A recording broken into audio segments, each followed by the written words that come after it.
keandalan dan kesalahan pengukuran ini ada tentang keandalan pengukuran, ada kesalahan pengukuran, ada satuan ukuran, dan angka signifikan. Saya lanjut saja. Ini materinya tidak ribet ya. Jadi keandalan pengukuran atau reliability of measurement itu meliputi ketelitian dan keseksamaan dalam pengukuran. Artinya suatu pengukuran dia dapat saja seksama, ya, tapi tidak teliti. Tetapi apabila pengukuran tersebut teliti, dia pasti seksama.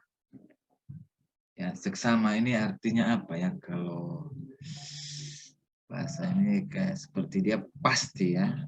Jadi dia sesuai dengan keadaan nyata, sesuai kondisi real ya. Jadi tidak melenceng, intinya begitu.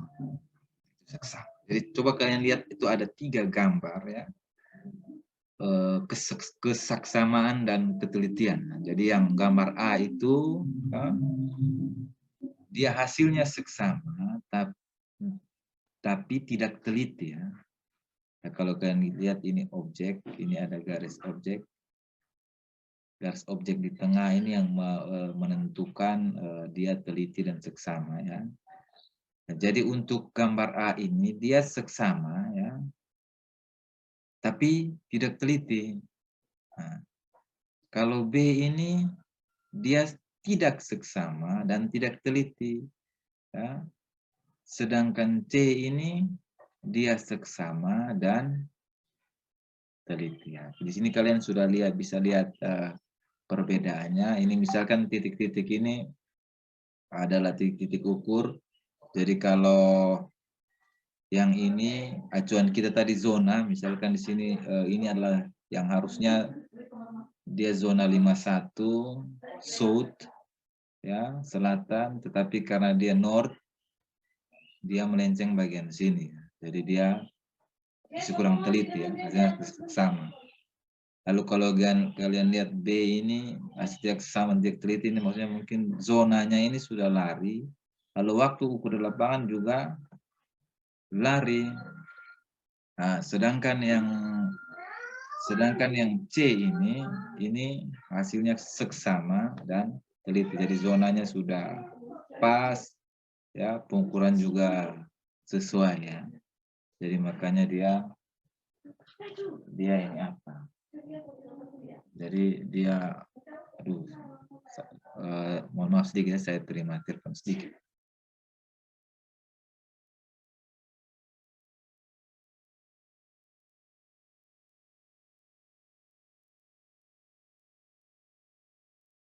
Dia masih ke sekolah, habis itu baru kita ini ya, baik kontak. Oke, mohon maaf ya, ini apa? Ya, saya lanjut tentang keadaan pengukuran. Jadi dari 3 gambar ini saja kalian bisa membedakan antara keseksamaan dan ketelitian. Saya lanjut ya. Jadi ketelitian itu atau akurasi itu adalah kedekatan nilai-nilai ukuran dengan nilai sebenarnya. Jadi nilainya hampir sama dengan nilai sebenarnya. Bukan hampir sama ya, tapi sama ya. Jadi dia mencakup bias yang disebabkan kesalahan acak maupun kesalahan sistematik yang tidak terkoreksi. Lalu kemudian dapat dinyatakan dengan standar deviasi jika tidak ada bias kesalahan sistematik. Lalu pengukuran disebut akurat jika rata-rata kesalahannya mendekati 0. Di sini kalau terkait standar deviasi itu kalian bisa lihat kalau contohnya di statistik ya. Kalau kalian sudah dapat di statistik nanti juga itu akan diajarkan, tapi maksudnya itu data-data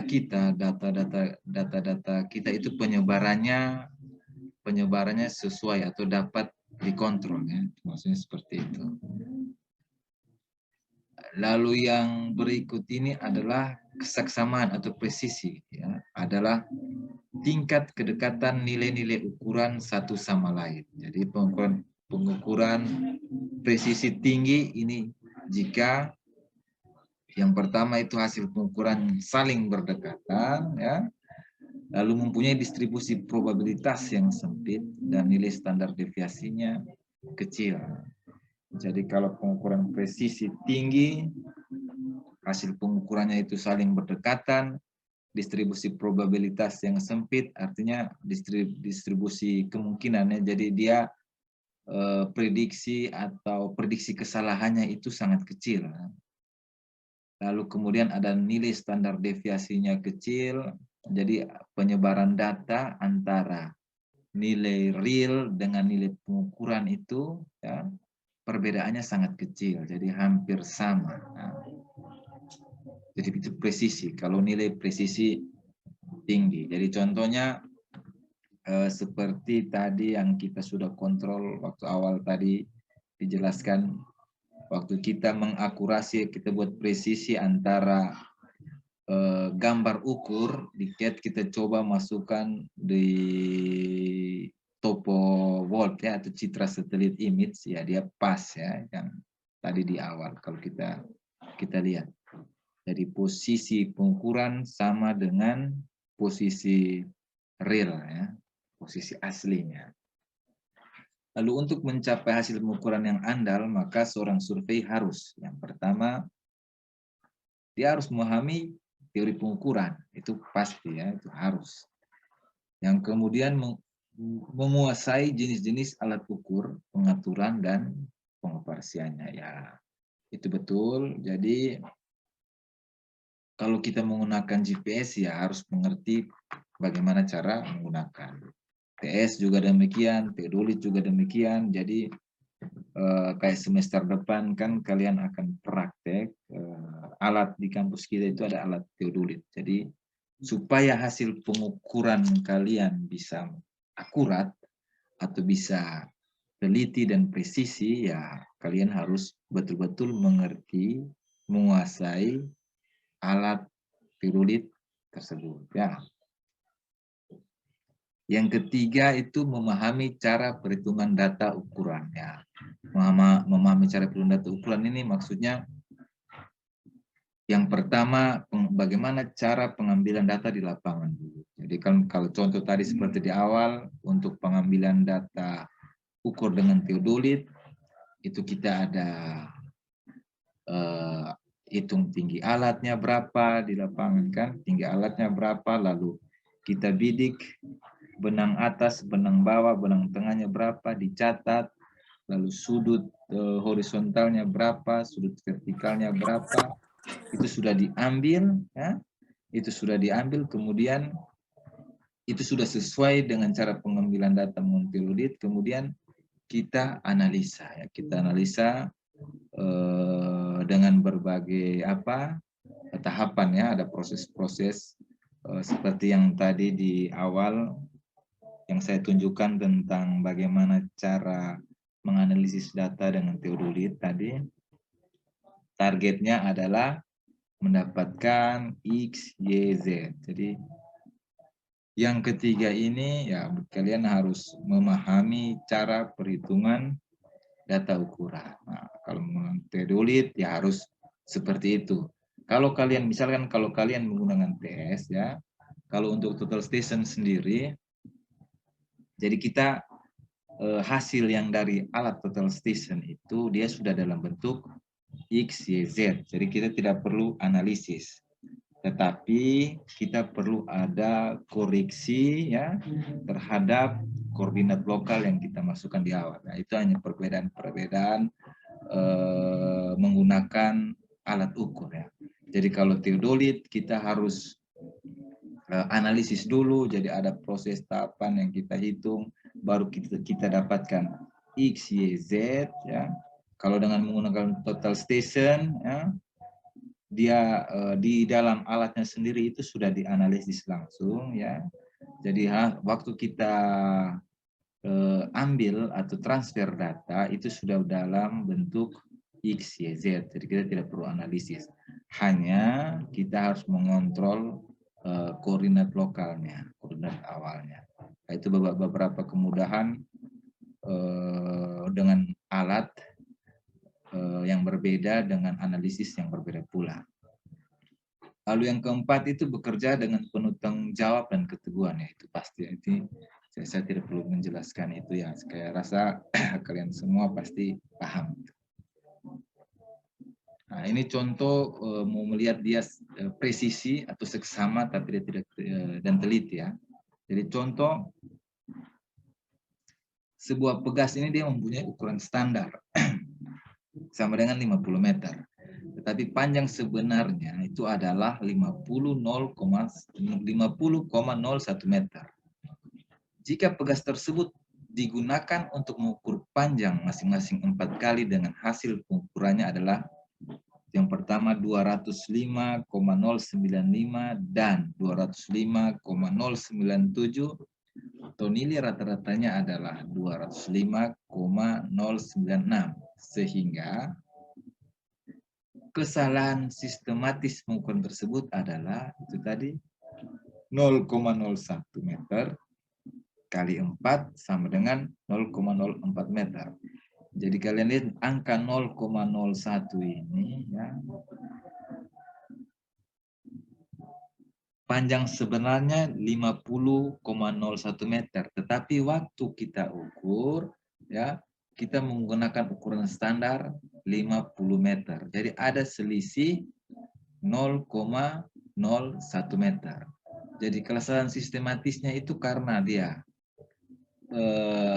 mengukur sepanjang 4 kali ya. Nah, ini kita kalian lihat untuk mengukur panjang masing-masing 4 kali. Jadi kita dapat kesalahan sistematisnya dikali 4 dapatnya 0,04 meter.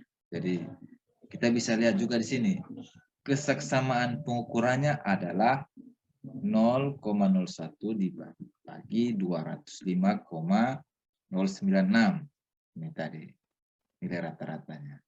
Lalu ketelitian pengukurannya adalah 0,04 dibagi 205,096.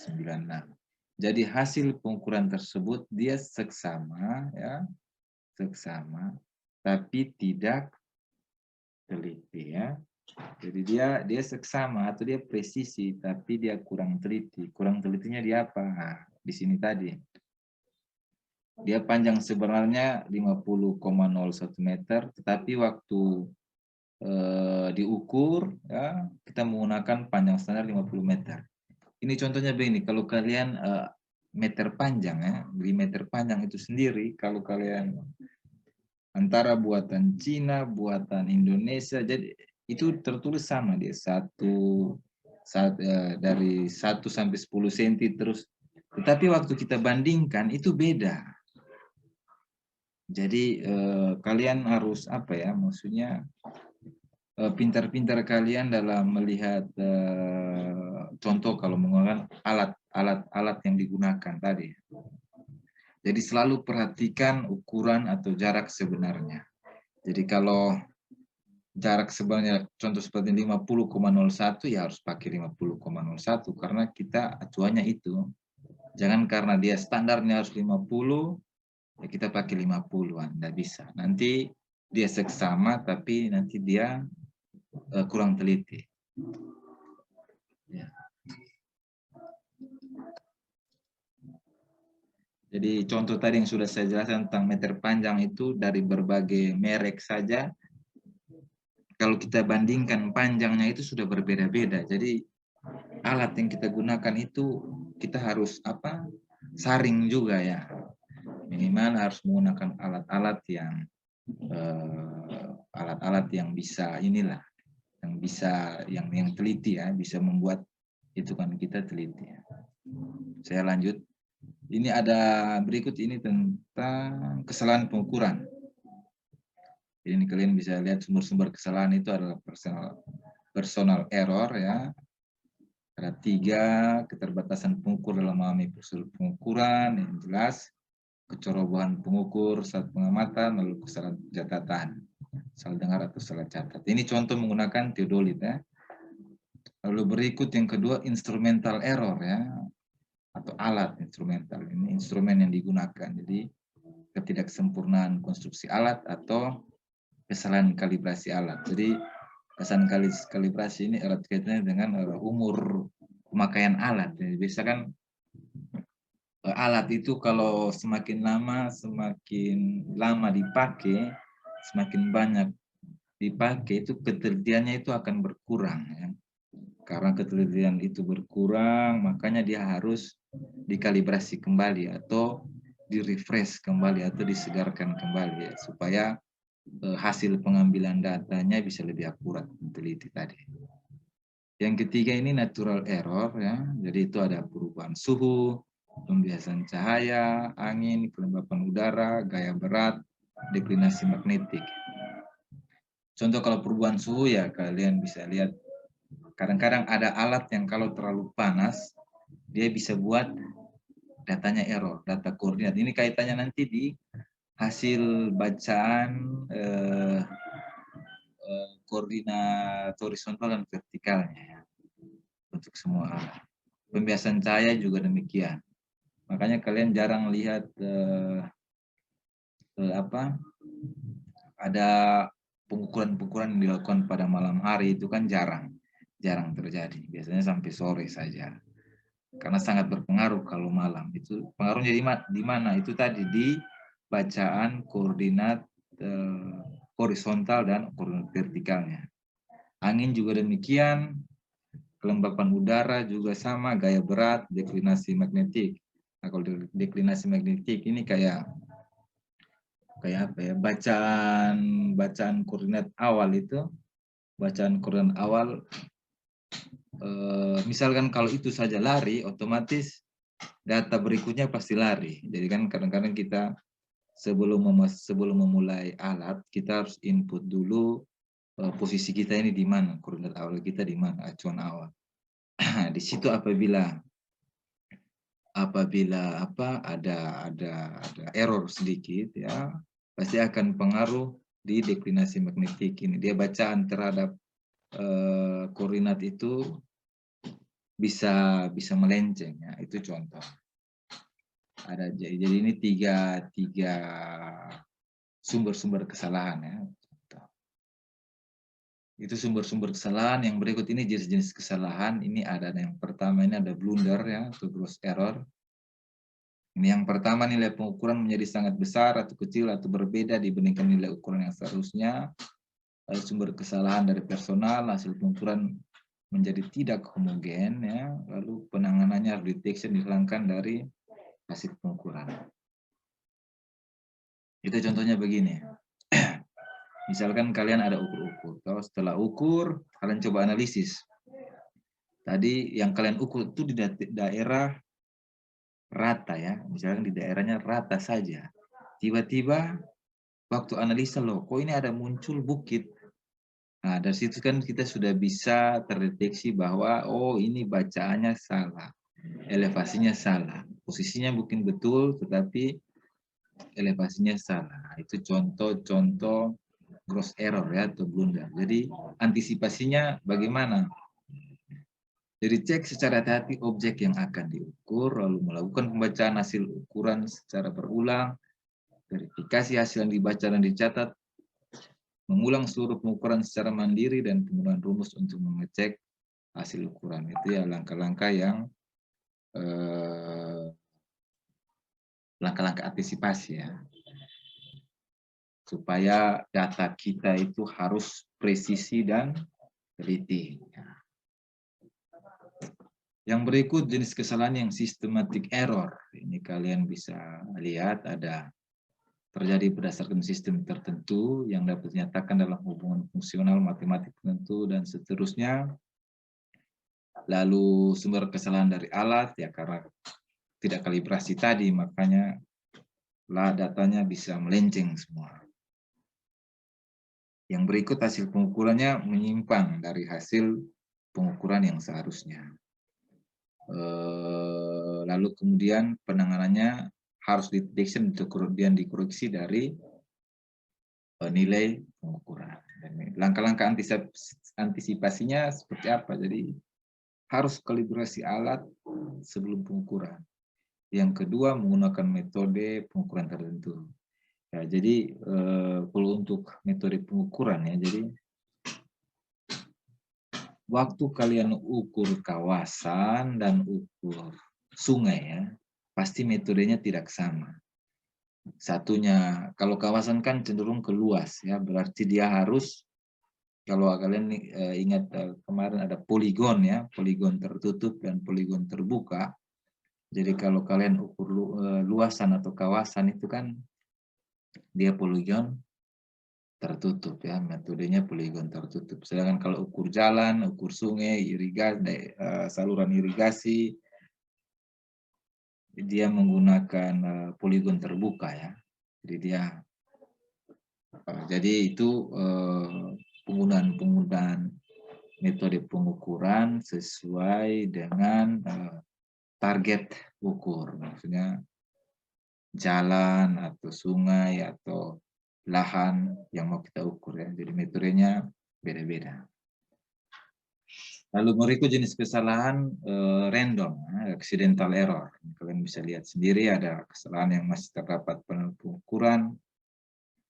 Lalu ini yang kedua, ini tidak memiliki hubungan fungsional yang dapat dinyatakan dalam model deterministik ya. Maksudnya model deterministik ini terkait dengan model matematika yang dia akurat dan pasti ya. Itu model deterministik. Tetapi dapat dimodelkan dengan model stokastik. Jadi model stokastik ini model yang kurang stabil. Jadi dia teori kemungkinan atau probabilitasnya sangat tinggi. Kalau terkait dengan model-model ini, kalian nanti kalau di mata kuliah pemodelan transportasi, kalian akan belajar lebih dalam ya. Kalau ini kaitannya dengan pengukuran itu, ini ada dua model ini. Untuk dinyatakan dalam model deterministik, lalu dimodelkan menggunakan model stokastik ya, dari probabilitas. Yang berikut sumber kesalahan dari personal alat alam. Itu jelas, lalu tidak dapat dihilangkan tetapi dapat diminimalkan dengan pengukuran berulang dan melakukan hitung perataan terhadap hasil pengukuran dan kesalahan pengukuran. Ya, itu juga jelas ya. Itu jenis-jenis kesalahan. Jadi jenis kesalahan pengukuran tadi sudah, sumber-sumber kesalahan juga sudah. Sekarang kita masuk ke satuan ukuran. Jadi satuan ukuran dalam ilmu ukur tanah ini dikelompokkan menjadi satuan ukuran jarak, sudut, luas, dan volume. Jadi satuan ukuran tersebut ada yang berdasarkan sistem metrik maupun sistem Inggris ya, itu sudah jelas. Saya rasa itu tidak ada masalah. Satuan ukuran panjang. Jadi kalian bisa lihat di screen itu satuan ukuran panjang yang biasa dipakai dalam survei itu adalah meter, yard, feet, inch. Kalau kita ya lebih banyak ke meter ya. Jadi 1 meter itu sama dengan 3,2808 feet. Nah, seperti itu. Sama dengan 39,37 inch. Nah, itu satuan ukuran panjang. Meter, yard, feet, dan inch. Yang berikut satuan ukuran sudut. Ya, ini satuan ukuran sudut. Jadi ada 3 cara menentukan ukuran sudut. Yang pertama ini seksagesimal, membagi satu lingkaran menjadi 360 bagian yang disebut derajat. Ya, kalau ini saya rasa kalian pasti ingat ya, kalau lingkaran itu kan dia 360 derajat ya, kalau lingkaran kan. Kalau dibagi dalam bentuk kuadran, kita bisa lihat 0 sampai 90, 90 sampai 180, 180 sampai 270 dan seterusnya sampai 360. Lalu ada cara sentisimal, dia membagi satu lingkaran menjadi 400 bagian, itu yang disebut grade. Nah, lalu ada cara radian, dia berdasarkan keliling lingkaran, dia 2 pi r ya, 2 pi radian ya. Itu berdasarkan keliling lingkaran. Jadi hubungannya bagaimana? Jadi kalian bisa lihat di situ. Jadi satu lingkaran itu kan 360 derajat. Dia sama dengan 400 grade. Dia sama dengan 2 pi radian. Nanti ini kita akan ada latihannya. Jadi kan kemarin tempo hari saya sudah ada bagikan kalian tugas ya, tugas secara umum. Kita belum sampai tahap itu untuk pelajari mungkin minggu berikut. Nah, kita masih pelajari secara secara umum dulu. Nah, itu contoh satuan ukuran sudut. Kalau ini satuan ukuran luas, ini juga sama, saya rasa kalian paham. Itu biasa meter persegi. Kalau untuk daerah yang relatif luas, bisa menggunakan kilometer persegi atau hektar. Nah, kalau satuan ukuran volume juga sama. Jadi ukuran volume yang biasa digunakan itu antara lain meter kubik, feet kubik, ataupun yards kubik. Ya, jadi meter kubik ini kalau kalian gimana? Kalau hidrologi ya, hidrologi, kalau debit banjir itu satuannya, nah, ya begitu.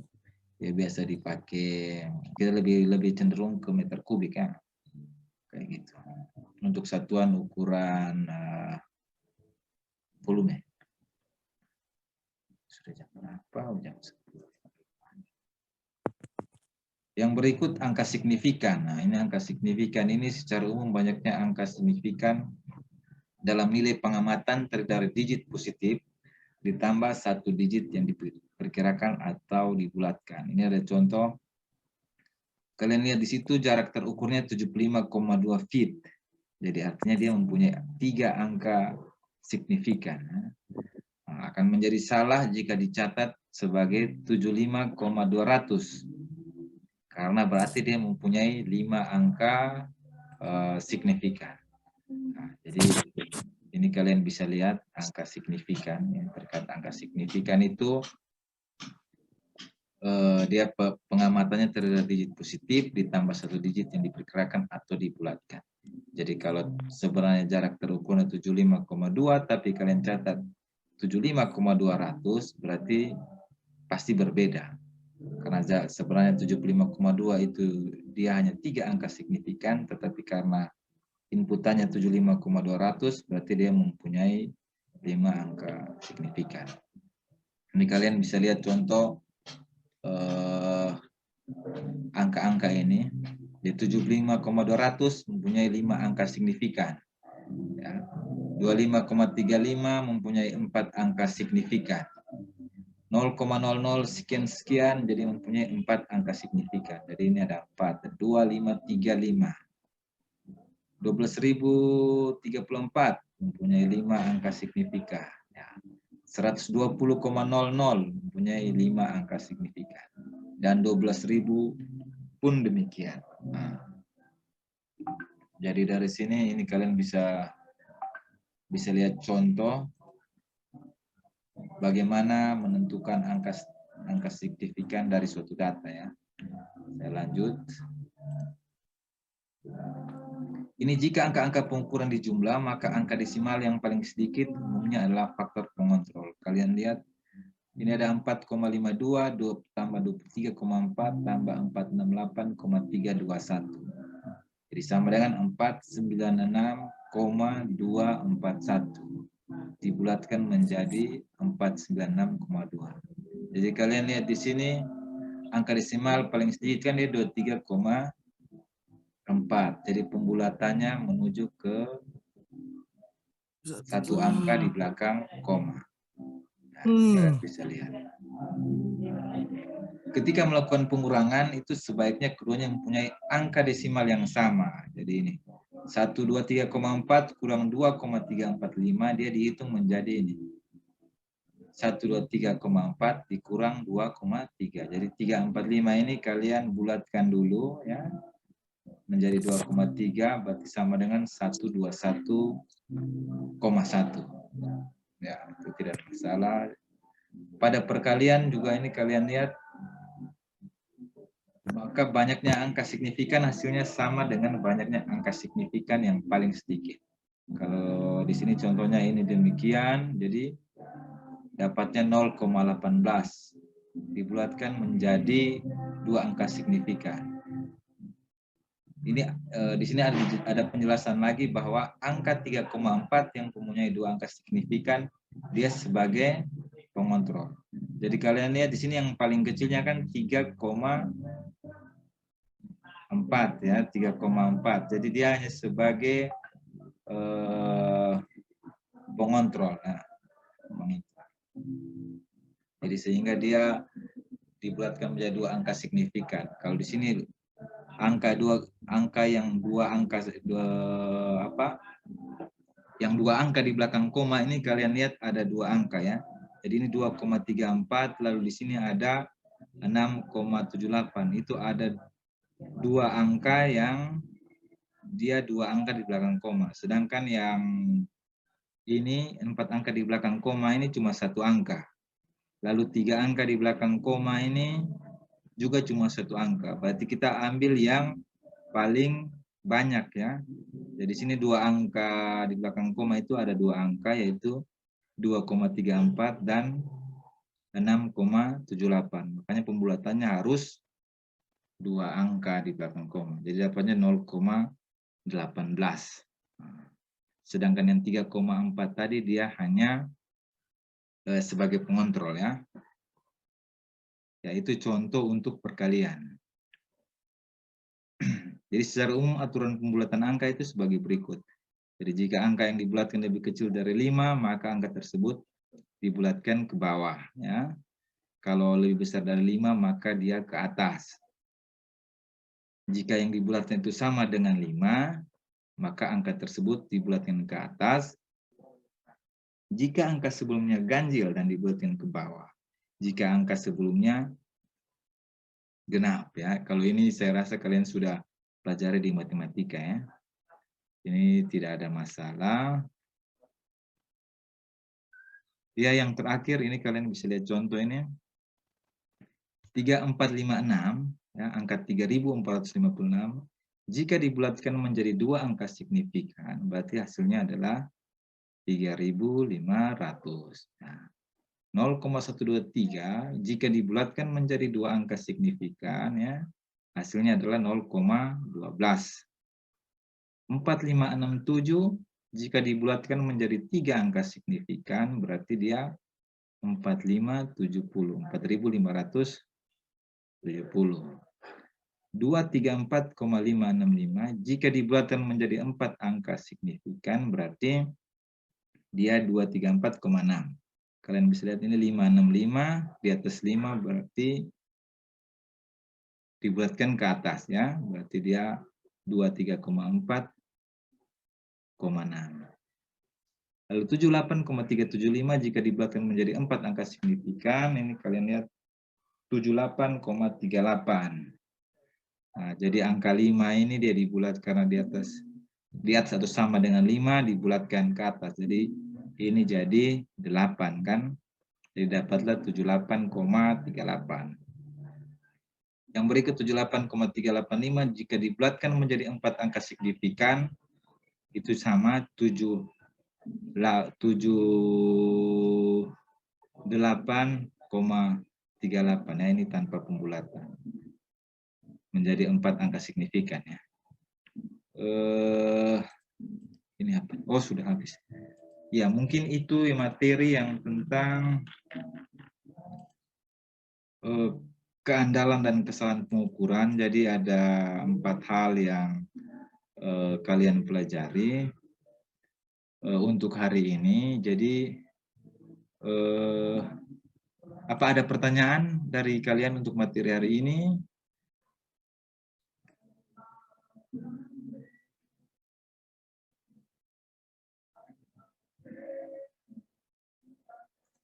Halo, coba kalian nyalakan dulu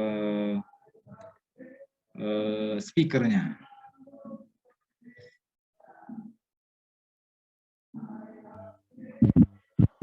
Ya, apakah kalian ada pertanyaan?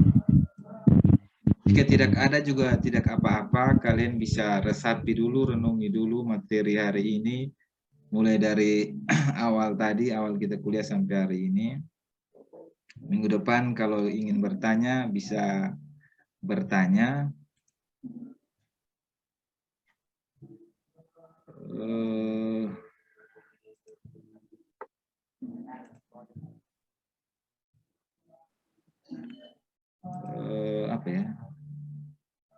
saya pun speaker masalah, tidak bisa nyanyikan. Oh ya, tidak apa-apa.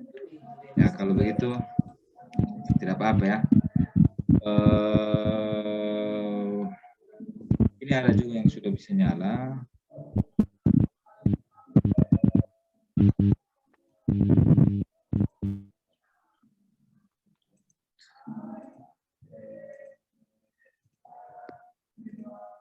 Oke, bagaimana? Apakah ada yang ingin ditanyakan?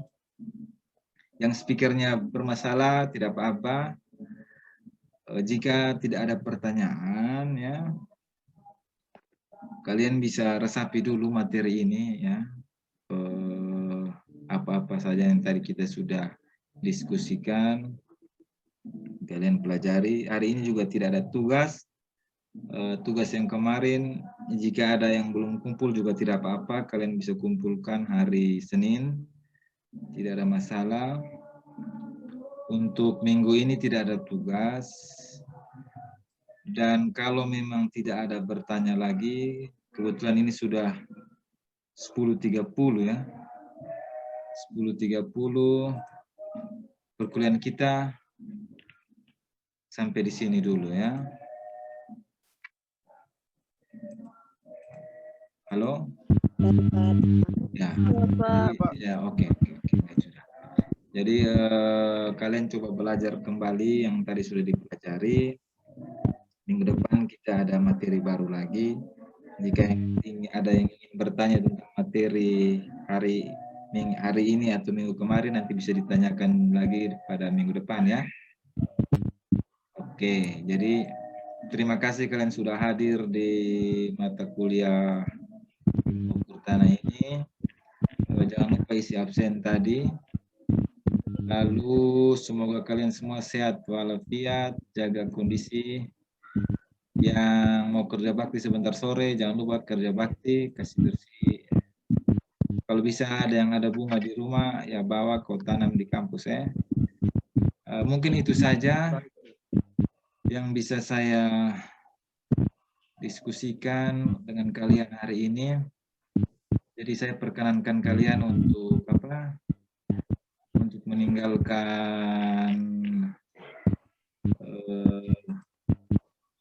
perkuliahan ini. Ya, silakan kalian leave dan sampai jumpa, sampai bertemu lagi minggu depan ya. Terima kasih dan salam sehat. Terima kasih, Pak. Ya, sama-sama.